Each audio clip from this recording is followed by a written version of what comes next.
Ben McKee, West Rucker, Go Vols 24/7 here inside of Lindsey Nelson Stadium on the final day of the regular season, and we're going to try to get out of here before this thunder behind the camera gets to us. But there's a lot of thunder inside of Lindsey Nelson Stadium about 45 minutes to an hour ago because, yes, Tennessee beat South Carolina 4-1.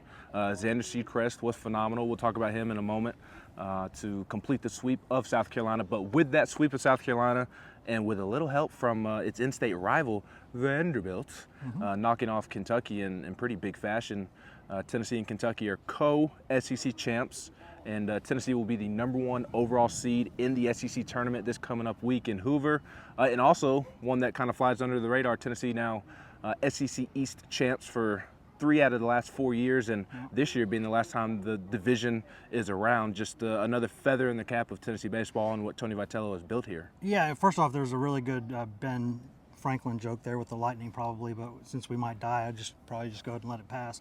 But I do think, I mean, this was a big day for Tennessee, right? Going into the season, this program's main goal is not to win an SEC championship. We've said this before. It's kind of like, even though they haven't won a national title yet, you can't quite say it's like the whole Calipari Kentucky thing where you always said the SEC, that's not important to me. But it's not as important. What they want to do is get back to Omaha and win the thing. They want to win the whole thing.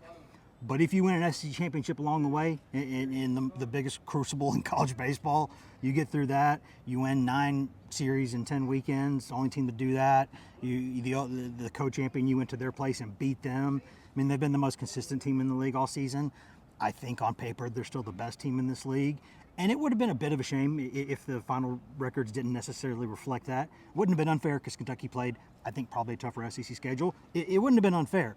But it would have been a bit of a shame for Tennessee to have this kind of team and not, win the SEC. But they've done that. Yeah, and this team obviously has a ton of talent. Yes. So don't mistake that when I make the point that I'm about to make. But just an incredible job by Tony Vitello and his entire coaching staff, the support staff, the players obviously as well.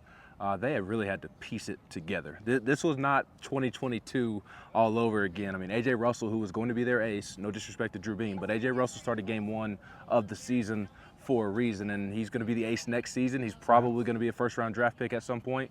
They just went pretty much all of SEC play without him for the most part, a good, very healthy chunk of it without their ace, and that's on top of having to piece together other roles within the pitching staff. So the offense took care of itself, but with the job that it had to do with pitching staff, I mean, just what a heck of a coaching job by this Tennessee staff, I think. Yeah, I mean, the Russell thing everybody knows about, but I've mentioned this a few times, but what I don't think gets mentioned enough is it was not just the Russell thing. There were 4 or 5 other arms on this team that are on this roster that, just to be frank, Tennessee thought would probably be a little bit better or more consistent than they've been this season.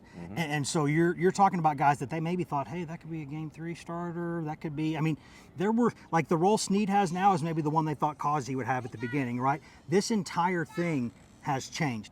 It has changed consistently. As the kids are telling us to watch out for the lightning. We're leaving it in. It's just fun at this point. But yeah, I mean, there were so many things that happened to this pitching staff throughout the year. And again, they've got more talent than most teams. No one's going to cry for them.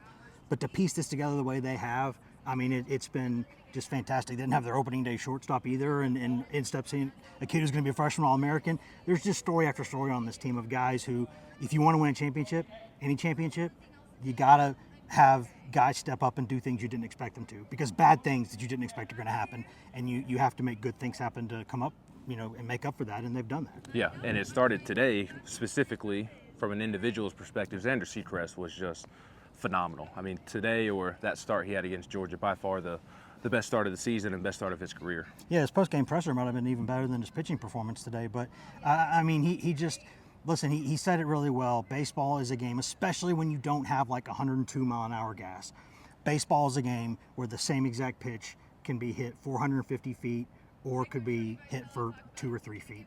That's just baseball, right? There are parts of it that when you don't have that huge arm, you got to pick your spots. You got to move the ball. You can be successful, right? There's lots of guys in the Hall of Fame who have found ways to do this over the years, right? You can do it, but you don't have as much margin for error.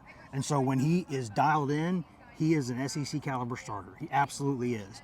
When he's not, he's not. So he's got to be dialed in, and he can't overcome some of those things. And today he was razor sharp. Yeah, and then Aaron Combs was filthy surprise once again to close out the game. Nate Snead would like a couple of pitches back, but Combs comes in there and gets Tennessee out of a jam, and at that point it was a close game. Quiet day offensively. I think they finished with 9 hits, didn't quite get to double digits, but the runs didn't follow the amount of hits that they had, so a quiet day. So Combs coming in there, I believe in the 7th, maybe the 8th to get with 1 out, I think. Yeah, to get Tennessee out of that jam. And I mean, it was still a close game, and you're looking at we're scoreboard watching. Tennessee was not, but you're seeing Vanderbilt has this huge lead on Kentucky, and you see South Carolina starting to threaten in a close game, and Combs came in and was Aaron Combs. He is right now.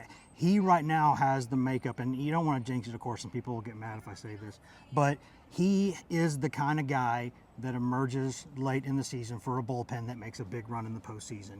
He is just, when he comes in there, it's like, they need to have a meme like, as soon as you hear corn, it's too late, man. Like, he's in there. That curveball is disgusting. That fastball moves. The changeup is really good. Like he throws 2 different breaking balls, and they're both really, really good. He is flat and nasty, and the ball gets on you quick. And he and Causey both do that to you. So they'd still like to have another couple guys step up, but man, he's where he needs to be. Absolutely, he's arguably the best reliever in the SEC right now. Maybe. Right now, I know of one media member that voted for Mr. Combs as the SEC reliever of the season. So a big weekend here at Lindsey Nelson Stadium to round out the regular season. Unlike last year, not the final time we're going to be here this year. Tennessee is guaranteed to host a regional and a super regional if it takes care of business. In the meantime, they're off to Hoover, I would assume, on Tuesday before they play on Wednesday. I don't know that the entire seeding has been set, but they'll play on Wednesday, beginning in the double elimination format. They'll play at 5:30 Eastern time against the 8 seed or the 9 seed on Wednesday, and they're guaranteed to play 2 games. So they'll play on Wednesday and Thursday for sure, and then they'll make their way back for the NCAA tournament, and Wes and I will be in Hoover all weekend long. So we've got plenty of coverage in the meantime. We've got plenty of coverage on the way. Be sure to check it all out at GoVols247.com. He's Wes Rucker. I'm Ben McKee.